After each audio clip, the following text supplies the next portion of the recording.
Assalamualaikum warahmatullahi wabarakatuh. Alhamdulillah.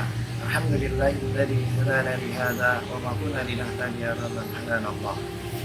Laqad ja'at rasulur rabbina bil haqq. Asyhadu an la ilaha illallah wa asyhadu anna Muhammadan abduhu wa rasuluhu la nabiyya ba'd.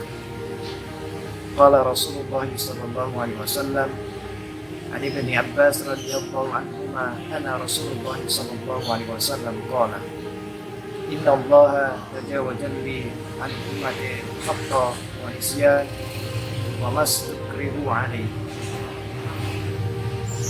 Alhamdulillah, kita syukur kehadirat Allah Subhanahu wa taala yang masih mengizinkan kita untuk menikmati bulan Ramadan sampai hari ini. Mudah-mudahan kita bisa memaksimalkan dan mengoptimalkan kesempatan yang sudah Allah berikan agar ibadah Ramadan kita menjadi ibadah Ramadan yang terbaik pada tahun ini. Salawat dan salam semoga tercurah kepada Rasulullah SAW beserta keluarga, sahabat, dan umatnya yang tetap istiqomah sampai akhir zaman. Di awal tadi saya bacakan sebuah hadis, di mana hadis ini berkaitan dengan salah satu keutamaan dari umat Nabi Muhammad SAW, di mana Allah Subhanahu wa taala mengampuni ketidaksengajaan, lupa, dan segala sesuatu yang dipaksa. Dan ini merupakan sebuah kabar gembira untuk kita sebagai seorang umat dari Nabi Muhammad SAW. Bahwa yang pertama, kita sebagai seorang manusia, kita sebagai makhluk Allah Subhanahu wa taala yang bernama manusia tidak lepas dari yang namanya kesalahan. Di mana salah satu sebab kita berbuat salah adalah ketidaksengajaan. Nah, ketidaksengajaan ini Allah Subhanahu wa taala memberikan keringanan, diampuni. Sehingga ketika kita menjalani usia kita dari usia balik kita sampai saat ini, mungkin kita melakukan banyak hal yang tidak sengaja. Yang ketidaksengajaan ini merupakan sesuatu yang bertentangan dengan apa yang Allah Subhanahu wa taala dan Rasulullah sallallahu alaihi wasallam perintahkan. Maka Allah Subhanahu wa taala, karena kita umatnya Rasulullah, insya Allah kita akan mendapatkan ampunan dari Allah Subhanahu wa taala. Yang kedua, yaitu karena lupa. Bahwa kita sering mengalami yang namanya lupa. Dan kita sering mendengar kata-kata lupa.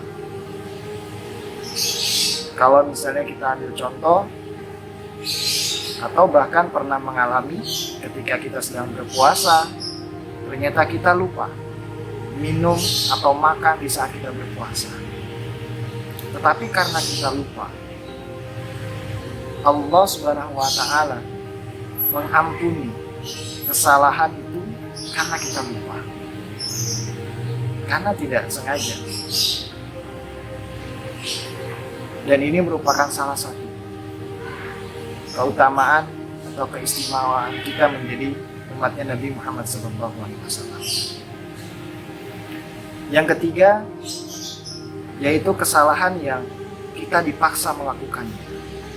Padahal kita tidak ingin melakukannya, tetapi karena ada sebuah paksaan, kita melakukan sebuah kesalahan itu, maka insya Allah Allah Subhanahu wa taala mengampuni kesalahan tersebut. Oleh karenanya, sekali lagi kita patut bersyukur menjadi umatnya Nabi Muhammad SAW yang mendapatkan keistimewaan diampuni kesalahan karena ketidaksengajaan, karena lupa, dan karena terpaksa atau dipaksa. Namun demikian, ada hal-hal yang memang perlu kita waspadai atau perlu kita perhatikan. Mungkin pernah kita lupa dalam hal melaksanakan ibadah sholat, ketika kita melaksanakan ibadah sholat, sebelumnya harusnya kita memastikan pakaian kita atau tubuh kita bersih dari najis.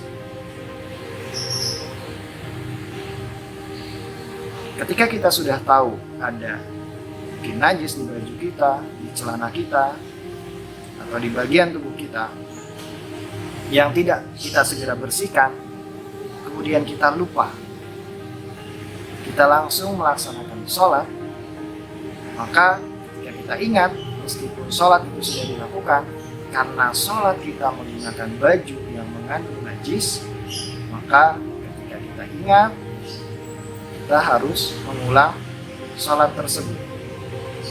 Karena sebelumnya kita sudah tahu bahwa pakaian kita atau bagian tubuh kita terkena najis, tapi kita tetap sholat. Nah, ketika kita ingat, maka kita ulang sholat kita dengan kondisi baju atau pakaian yang sudah bersih daripada najis. Itu salah satu contoh hal yang harus kita perhatikan, bahwa Allah Subhanahu wa Ta'ala memberikan kita keringanan, ampunan atas ketidaksengajaan, lupa, dan sesuatu yang dipaksa. Tapi ada hal-hal yang kita harus perhatikan, karena jika kita lupa akan hal yang memang disyaratkan dalam suatu ibadah, maka ketika kita ingat, kita harus mengulang kembali. Itu saja yang bisa saya sampaikan. Semoga Allah Subhanahu wa Ta'ala memberikan kita kemudahan, kekuatan untuk melaksanakan segala perintah Allah Subhanahu wa Ta'ala dan Rasul-Nya, dan berusaha untuk meninggalkan apa yang Allah dan Rasul-Nya larang. Assalamualaikum warahmatullahi wabarakatuh.